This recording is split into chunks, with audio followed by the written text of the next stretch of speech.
Hello dear students, welcome to ASC starter. मैं आपको इस वीडियो में क्लास 8 का जो डीओ की तरफ से साइंस का प्रैक्टिस पेपर इशू किया गया ना, उसी को करवा रहा हूँ। देखो, मैं आपको पार्ट 1 की वीडियो प्रोवाइड कर चुका हूँ, तो इस वीडियो में मैं आपको फटाफट पार्ट 1 के आंसर सारे बता देता हूँ एक बार, है ना, ताकि आपको वीडियो ना देखनी पड़े। और इसमें मैं आगे आपको सारे आंसर जितने भी वो करवा दूंगा, ठीक है। तो देखिए, यहाँ पर पहला क्वेश्चन पूछा गया था कि गैर नवीकरणीय स्रोत आपको बताना था।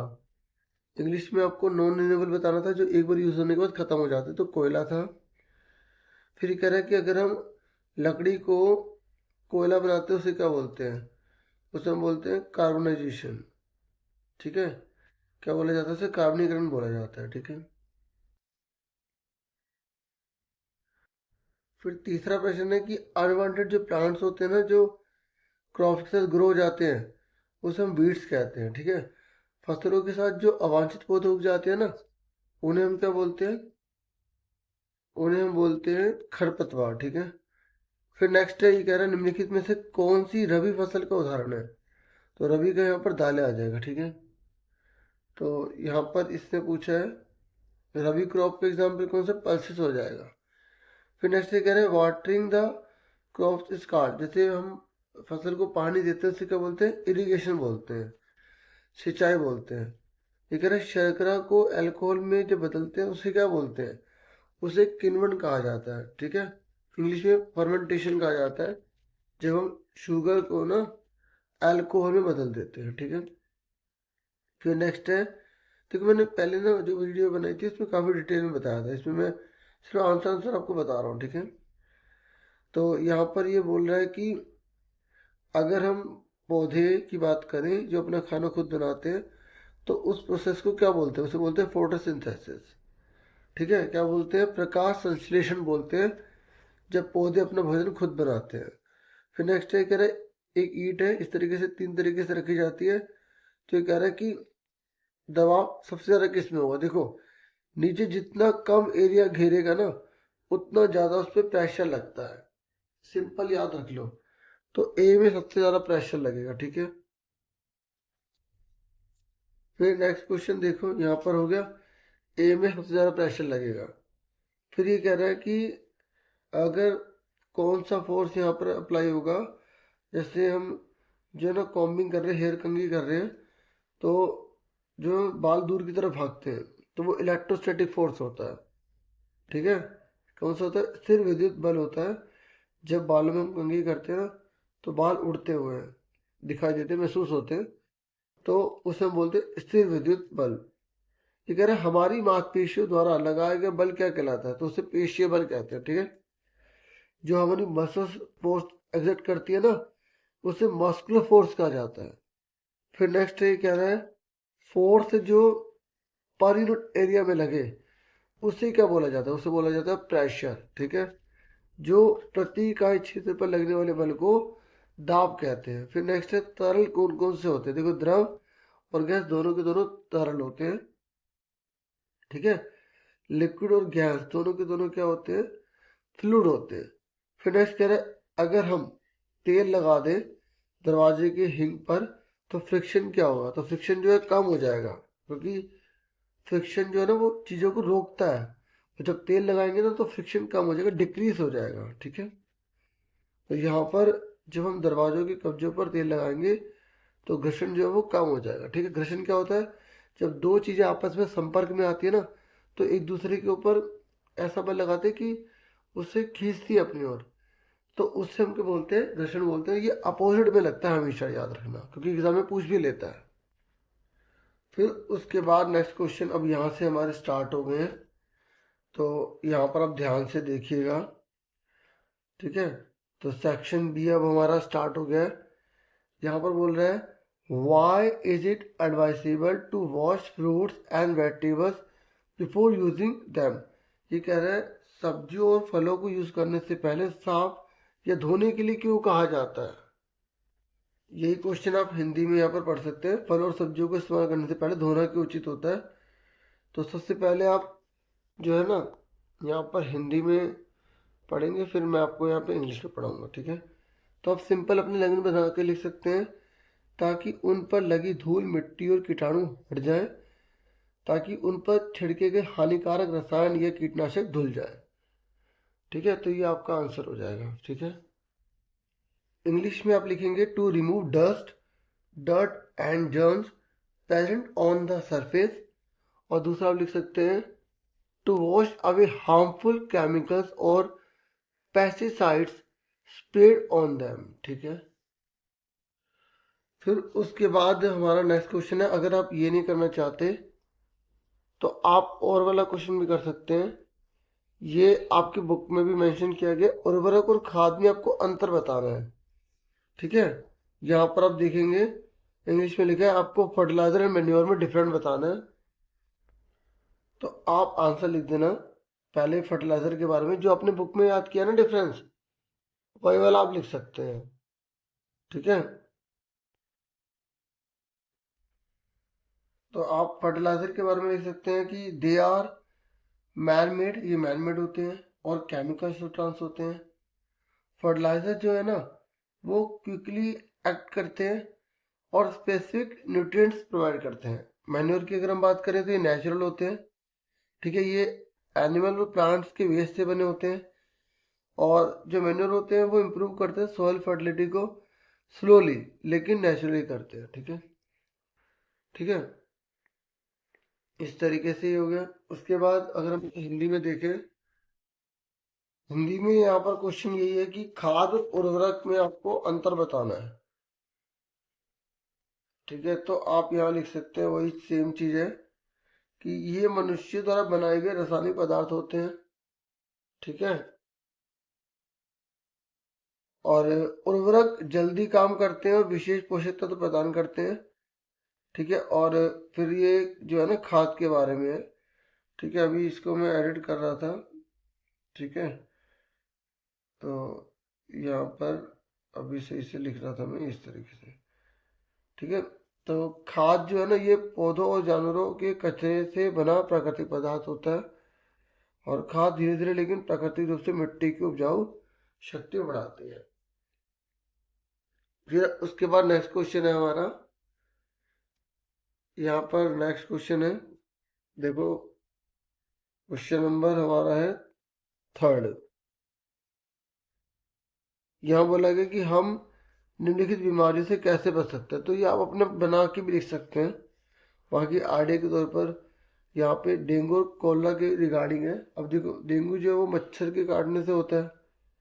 ठीक है, तो आप ये बता सकते हैं कि आसपास की जगह साफ रखें और बर्तनों या टंकी में पानी जमा न होने दें, क्योंकि मच्छर वहीं पनपते हैं, क्योंकि डेंगू साफ पानी में पनप जाता है। हैजा जो है ना वो गंदा पानी पीने से हो जाता है, तो साफ उबला हुआ पानी पिए और धोया या पका हुआ भोजन ही खाएं। ठीक है, इंग्लिश में dengue keep the surroundings clean and do not let water collect it in containers where mosquitoes breed. ठीक है, और कोलरा का बता देंगे कि साफ पानी पिए, उबला हुआ पानी पिए, और खाने से पहले जो भी खाना खा रहे हैं अगर वो धुल सकता तो धोए या उसे पका के खाएं। ठीक है, फिर आगे देखते हैं, आगे नेक्स्ट क्वेश्चन है हमारा। यहाँ पर इन्होंने बोला है कि burning of coal in air produces which gas. जब हम कोयले को जलाते हैं ना तो कौन सी गैस निकलती है। और फिर और हमसे पूछा गया यहाँ पर कि which petroleum product is use solvent for dry cleaning. ठीक है, तो आप इसका आंसर यहाँ पे लिख सकते हैं, पहले इंग्लिश में देख लो। जब हम कोयले को जलाते हैं ना तो हवा में कार्बन डाइऑक्साइड गैस निकलती है, और जब हम पेट्रोलियम प्रोडक्ट को यूज़ करते हैं ना एक सॉल्वेंट के रूप में जैसे ड्राई क्लीनिंग के लिए, तो वो पेट्रोल और केरोसिन है।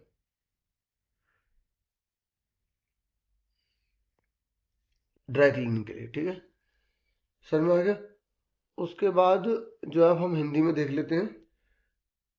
यहाँ पर हिंदी में हमसे क्वेश्चन पूछा गया सेक्शन बी की अगर हम बात करें तो वही सेम यहाँ पर वही क्वेश्चन है कि हवा में कोयले के जलने से कौन सी गैस उत्पन्न होती है, और ड्राई क्लीनिंग के लिए विलायक के रूप में किस पेट्रोलियम उत्पाद का उपयोग किया जाता है। देखो आपकी बुक में टेबल बनी हुई है ना, आपको वो टेबल में से यहाँ पर अच्छे से याद कर लेना, ठीक है।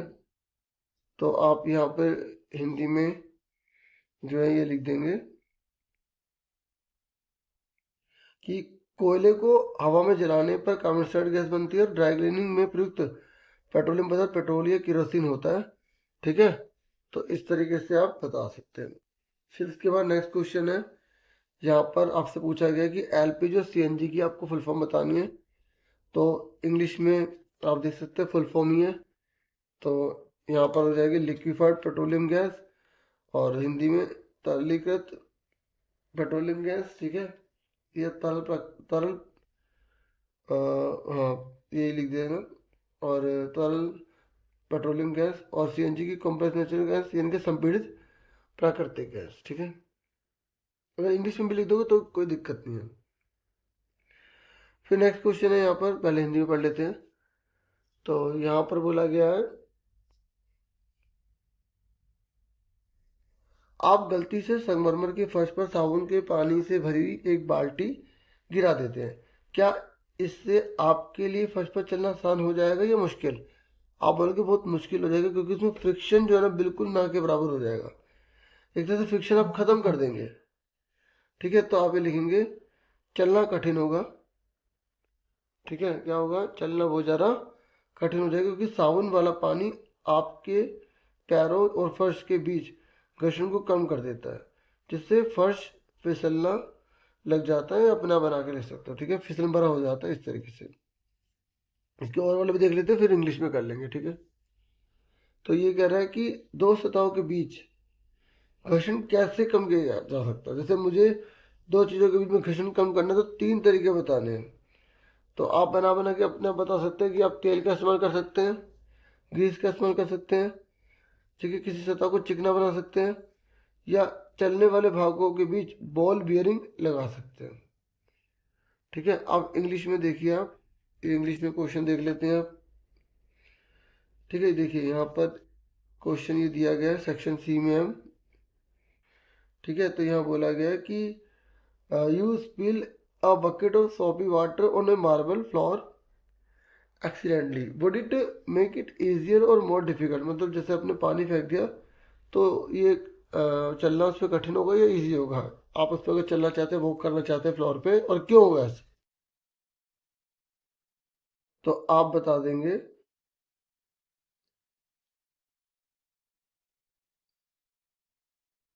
यहाँ पर कि it would make it more difficult to walk, मतलब चलना बहुत मुश्किल हो जाएगा, ठीक है। बिकॉज सोपी वाटर रिड्यूसेस फ्रिक्शन, जो सोपी वाटर है ना वो फ्रिक्शन को कम कर देगा between your feet and the floor के बीच के, एंड इससे क्या होगा, सरफेस जो वो ज़रा स्लिपरी हो जाएगा। और फिर और वाले पूछा था कि यहाँ पर कि तीन तरीके बताओ जो हम फ्रिक्शन को कम कर सकते हैं, ठीक है। तो आप अपने आप यहाँ पर जो आपके मतलब स्टडी की है उसी के रिगार्डिंग आप बता सकते हैं कि हम लुब्रिकेंट का यूज़ कर सकते हैं, ठीक है। आप इसको अलग अलग पॉइंट में भी ले सकते हैं, ग्रीस का यूज़ कर सकते हैं, सरफेस को स्मूथ कर सकते हैं, या बॉल बेरिंग का यूज़ कर सकते हैं, जिससे कि फ्रिक्शन उसमें कम हो जाए, ठीक है। उसके बाद जो है नेक्स्ट क्वेश्चन है हमारा, यहाँ पे 7th है, पहले हम इंग्लिश में देख लेते हैं।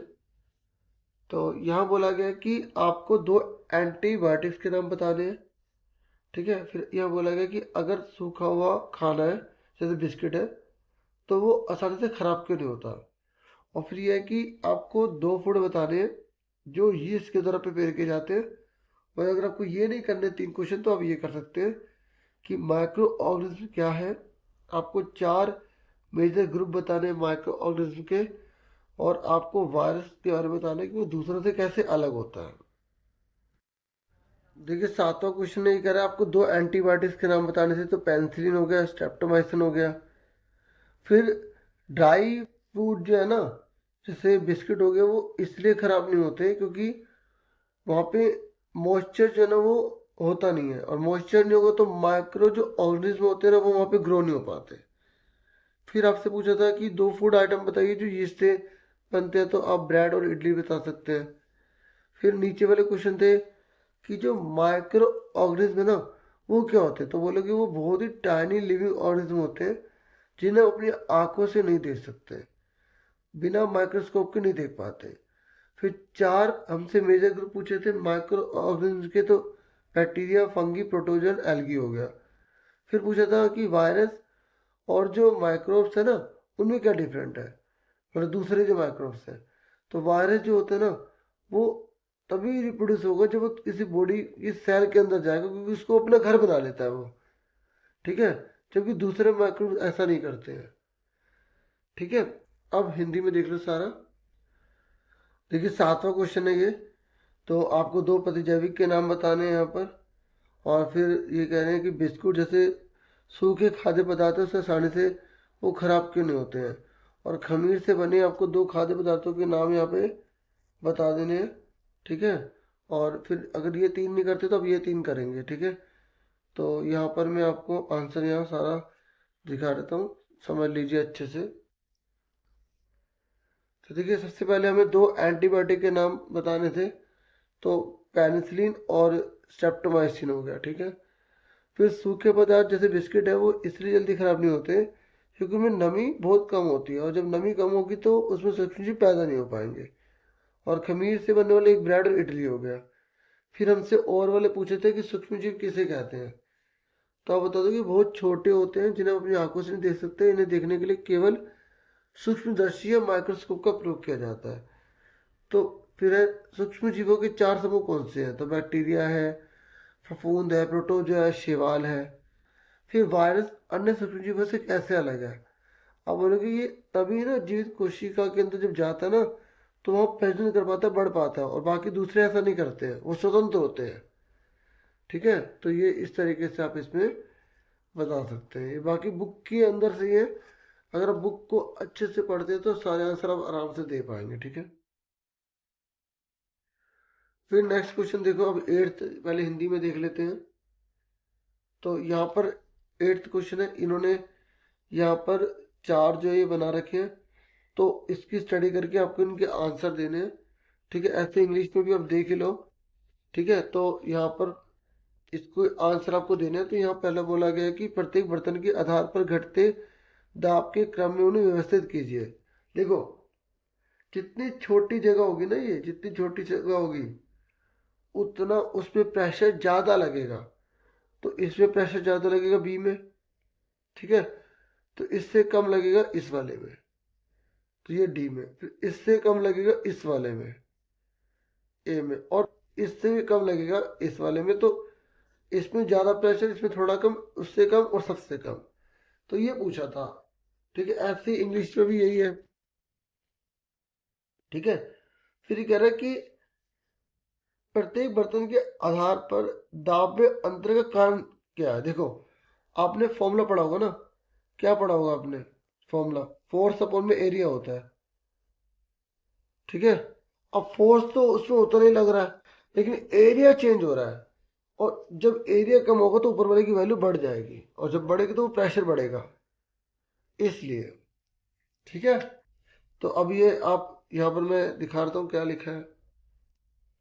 तो ये क्वेश्चन पढ़ रहा हूँ मैं, प्रत्येक बर्तन के आधार पर दाब में अंतर का कारण बताइए।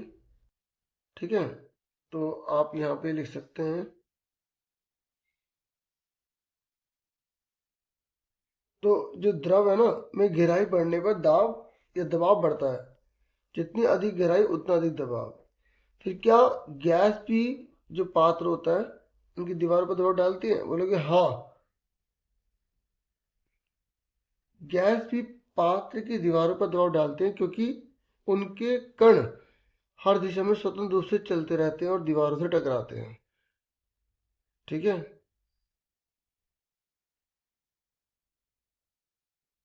अब ये जैसे इसका आंसर इंग्लिश में है कि आपको रीजन देना है कि reason for difference in pressure at the base of each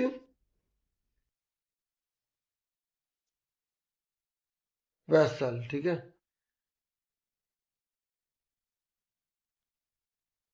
तो आप यहाँ पे आंसर लिखेंगे बी वाले का, कि pressure in a liquid increases with depth, the deeper the liquid the greater the pressure at the bottom. ठीक है, जितना ज़्यादा डीपर होगा उतना ज़्यादा उसमें प्रेशर अप्लाई होगा। फिर ये नेक्स्ट था कि क्या गैसेस जो है वो भी प्रेशर अप्लाई करती हैं, तो आप बोलोगे यस, जो गैसेस होती हैं, ठीक है, वो भी जो है वो प्रेशर को एक्सर्ट करती हैं वॉल पर। ऐसा इसलिए होता है कि जो गैस के जो पार्टिकल्स होते हैं ना वो फ्रीली मूव करते हैं, हर डायरेक्शन में करते हैं, ठीक है, और जो वॉल होती है ना उस पर स्ट्राइक करते हैं, प्रहार करते हैं, इसलिए। तो यहाँ से यहाँ तक पूरा हो गया। अब आप आगे देखिए, अब ये ना सेक्शन डी स्टार्ट हो गया है। तो सेक्शन डी में हमें जो स्टार्टिंग यहाँ पर दी गई है ये फिल इन द ब्लैंक से दी गई है, और ऐसे ही यहाँ पर हिंदी में भी आप देख सकते हैं, ठीक है। तो पहले मैं इंग्लिश में यहाँ पर कर रहा हूँ, ध्यान से देखिए। ये कह रहा है a common weed that growth among the crop is. तो ये कह रहा है कौन सी जो वीड है जो फालतू के जो पौधे होते हैं ना वो उग जाते हैं, तो वो कौन सी होती है। तो आप यहाँ पर बता सकते हैं कि उसका जो नाम है, तो आप ये बता सकते हैं यहाँ पर,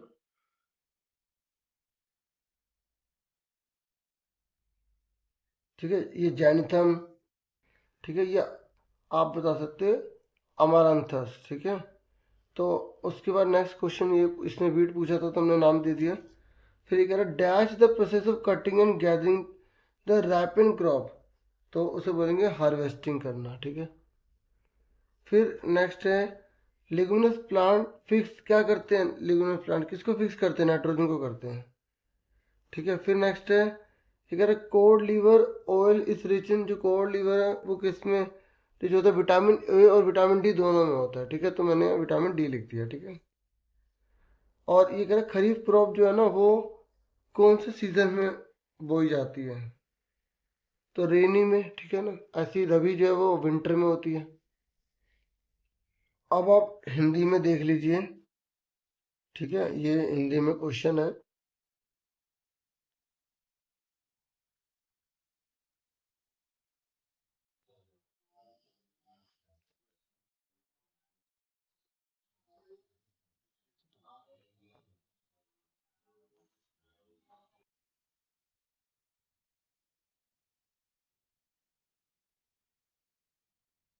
तो यहाँ पर बोला गया कि फसलों के बीच में उगने वाली जो खरपतवार है इसे चौलाई लिख देना, ठीक है, और जैंथियम यानी के कांटे, ठीक है। फिर पके हुए अनाज की कटाई और इकट्ठा करने की प्रक्रिया को कटाई कहा जाता है। और दलनी पौधे मिट्टी में नाइट्रोजन स्थिर करते हैं, ठीक है। ये यहाँ पर किसको करते हैं, नाइट्रोजन को स्थिर करते हैं। फलीदार पौधे जो होते हैं ना नाइट्रोजन को स्थिर कर देते हैं, ठीक है। और कोड लीवर तेल जो है उसमें विटामिन ए और विटामिन डी दोनों पाए जाते हैं, ठीक है। फिर खरीफ की फसलें जो है वो बरसात के मौसम में या मानसून के मौसम में बोई जाती हैं, ठीक है, ठीक है। इस तरीके से ये हो जाएगा। फिर उसके बाद यहाँ पर इन्होंने बोला ट्रू और फॉल्स है, तो ये तो हम ऐसे ही डिस्कस कर लेते हैं। ट्रू और फॉल्स यहाँ पर बोला गया, मेंशन किया गया। ये कह रहा है कि फ्रिक्शन जो है वो हमेशा यूजफुल होता है हमारे लिए, तो ऐसी हिंदी में बोला है कि जो घर्षण है वो हमेशा हमारे लिए यूजफुल होता है। आप बोला कि फॉल्स है, क्योंकि कई बार हमें नुकसान भी पहुंचा देता है, ठीक है। हम थक नहीं जाते चलते चलते, तो ये नुकसान ही तो हो जाता है। फिर उसके बाद ये बोल रहा है कि फ्रिक्शन जो है वो हम रिड्यूस कर सकते हैं लिब्रिकेंट लगा के। ये कह रहा है कि स्नेक लगा के हम घर्षण को कम कर सकते हैं, बोले कि हाँ ट्रू है। लेकिन 5 नंबर के ट्रू फॉल्स है, तो जिससे चैप्टर अच्छे से पढ़े है ना वही आंसर दे पाएगा सही से। तो बच्चे कहते हैं कि पेपर इतना लेंथी था। फिर नेक्स्ट है घर्षण संपर्क क्षेत्र पर निर्भर करता है, तो इंग्लिश में यहाँ पर लिखा है कि फ्रिक्शन जो है ना वो डिपेंड होता है on the area of content, नहीं, वो ना उसके सरफेस पे डिपेंड करता है, तो ये फॉल्स आ जाएगा यहाँ पे, ठीक है। तो ये ट्रू था, ये फॉल्स था, ठीक है। ये क्या है हमारा फॉल्स आ जाएगा, ठीक है। फिर नेक्स्ट है ये कह रहा है a soapy floor is slippery due to increase friction. ये कह रहा है सोपी फ्लोर इसलिए स्लिपरी हो क्योंकि उसमें फ्रिक्शन बढ़ गया, गलत, फॉल्स, बेटा फ्रिक्शन कम हो गया ना। फिर नेक्स्ट ये कह रहा है friction always walk in opposite direction to the relative motion. देखो मैंने आपको ये समझाया भी था, हमेशा उल्टा ही करता तो ये ट्रू है, ठीक है। तो फ्रिक्शन हमेशा विपरीत दिशा में जो है ना कार्य करता है, तो ये क्या है, सत्य है, ट्रू है। और साबुन जो है जैसे हम लगा रहे तो फ्रिक्शन कम होगा ना, तभी तो साबुन फिसलाएगा उसको, तो यहाँ पे उल्टा लिख देते फॉल्स हो गया, ठीक है। ठीक है, ये क्या है, फॉल्स, ये क्या है, ट्रू, ये क्या है, फॉल्स। फिर उसके बाद 11वां क्वेश्चन है, ये कह रहा है वन्य जीव अभ्यारण्य और चिड़ियाघर में अंतर आपको बताना है, वनों की कटाई के कारण बताने हैं, और हम वन्य जीवों की सुरक्षा कैसे कर सकते हैं, कोई 3 तरीके बताओ, दुर्लभ प्रजातियां क्या होती हैं, 2 उदाहरण दीजिए, ठीक है।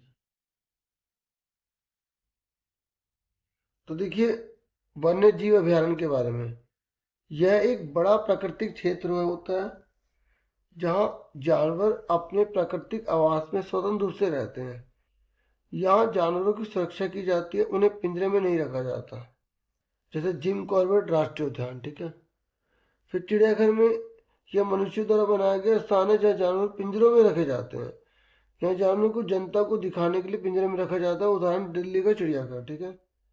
फिर वनों की कटाई के कारण क्या है, लकड़ी और ईंधन के लिए पेड़ों की कटाई, खेती, मकान और सड़कों के लिए भूमि साफ करना, तो आप बना बना के आप बता ही सकते हैं।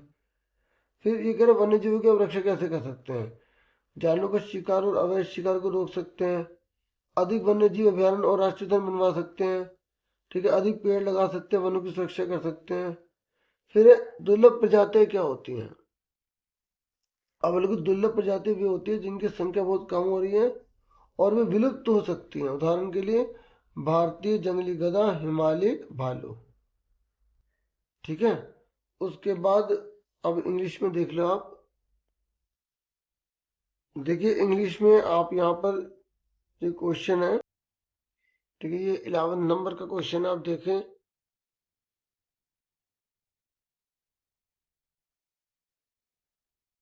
तो आपको वाइल्ड लाइफ सेंचुरी और जू में डिफरेंट बताना है, आपको 2 कोर्सेज बताना है डिफोरेस्टेशन के, और आप कैसे प्रोटेक्ट कर सकते हैं वाइल्ड लाइफ से, और आपको 3 तरीके बताने हैं, और आपको रेयर स्पीशीज के बारे में बताना है और उसके एग्जाम्पल देने हैं, ठीक है। तो इन सब के आंसर में डिस्कस करने जा रहे हैं। तो देखिए, वाइल्ड लाइफ सेंचुरी ये कह रहे हैं एक लार्ज नेचुरल एरिया होता है जहाँ पे एनिमल जो है फ्रीली रहते हैं, नेचुरल हैबिटेट में रहते हैं। एनिमल जो है ना, उनकी रक्षा की जाती है लेकिन उन्हें पिंजरे में बंद नहीं किया जाता, जैसे जिम कॉर्बेट नेशनल पार्क हो गया, ये 3रे नंबर पे लिख देना आप। फिर जू की बात करें तो ये मैनमेड होता है जहाँ पे एनिमल को रखा जाता है, ठीक है। यहाँ पे एनक्लोजर भी लिख सकते हैं, केज भी लिख सकते हैं, ठीक है। एनिमल जो है ना उनको केज में रखा जाता है, पब्लिक डिस्प्ले, पब्लिक को दिखाने के लिए रखा जाता है, ठीक है। और एग्जाम्पल क्या है, यहाँ पर आप देख सकते हैं दिल्ली का चिड़ियाघर है, ठीक है। और फिर उसके बाद है कि आपको कॉजेज बताने डिफोरेस्टेशन के, तो पेड़ों को काटना ईंधन के लिए, लकड़ी के लिए, और ज़मीन को साफ कर देना फार्मिंग के लिए, बिल्डिंग घर बनाने के लिए, रोड बनाने के लिए, तो ये सब रीज़न है। फिर ये कह रहे हैं कि हम वाइल्ड लाइफ को कैसे प्रोटेक्ट कर सकते हैं, आप खुद बना के लिख सकते हो, हंटिंग को रोक के, ठीक है, जो वाइल्ड एनिमल है, ठीक है, उनकी जो पॉचिंग की जाती है, ठीक है, उसको रोक के, और हम जो है क्रिएट कर सकते हैं, वाइल्ड सेंचुरी बना सकते हैं, नेशनल पार्क बना सकते हैं, ठीक है। हम जो है प्लांटिंग, ज़रा ट्री लगा सकते हैं, जंगल की रक्षा कर सकते हैं। फिर नेक्स्ट था कि ये रेयर स्पीशीज क्या होता है, तो वो स्पीशीज जिनकी संख्या निरंतर कम होती चली जा रही है, ठीक है, और इन्हें नहीं बचाएगा तो वो एंडेंजर्ड बन जाएंगे, ठीक है। तो एग्जाम्पल कौन सा है, Indian wild ass, Himalayan brown bear, ये आप बता सकते हैं, ठीक है। फिर देखिए नेक्स्ट जो क्वेश्चन है ना, यहाँ पर अगर हम देखेंगे तो नेक्स्ट आप ये 12th क्वेश्चन देख रहे हैं, ये आपके केस स्टडी बेस्ड क्वेश्चन होंगे, तो आपको इन्हें पढ़कर अपने आप बना के लिखना है, ठीक है। तो अब मेरे हिसाब से ये जो 12वां क्वेश्चन है, ये 13 है, ये आप आराम से खुद ही कर लेंगे, ठीक है। बाकी मैं आपको इसका एक बार आंसर दिखा देता हूँ, आप पढ़ने से तो पढ़ सकते हैं, एक आधे का दिखा देता हूँ, ये आपको खुद करने हैं सारे, ठीक है। बाकी अगर आप कमेंट करेंगे ना तो फिर मैं इस केस स्टडी के बेस पे एक अलग से वीडियो सारी ले आऊँगा, ठीक है। तो ये आपको सारे दिखा देता हूँ कैसे कैसे। ठीक है, ऐसे इंग्लिश में आप देख लो। ठीक है, ये सारे हैं। और इनको ना छोड़ना मत, ये ना काफ़ी स्कोरिंग होते हैं और ये बहुत इजी होते हैं, बच्चे इनको सीरियसली लेते नहीं है, जिसकी वजह से उनके मार्क्स डिडक्ट हो जाते हैं। ठीक है, तो अच्छे से इनको करिएगा। बाकी मैं एक आधे का आपको आंसर यहाँ दिखा देता हूँ। ठीक है, आप पढ़ लेना खुद ही। ठीक है,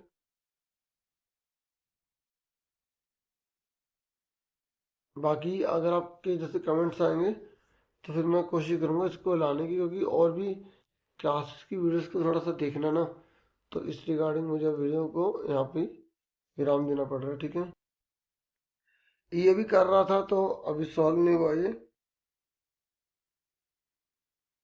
ठीक है, यहाँ तक ही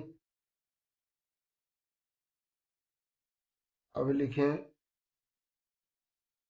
ठीक है, ये आप देख सकते हैं।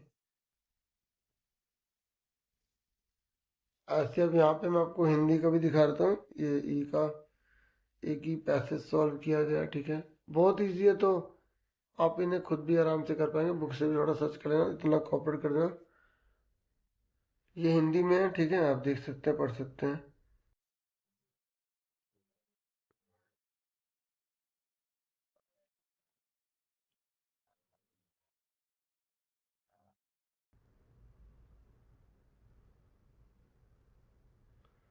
तो डियर इतना ही था इस वीडियो में। Thank you for watching and listening carefully. Take care dear students.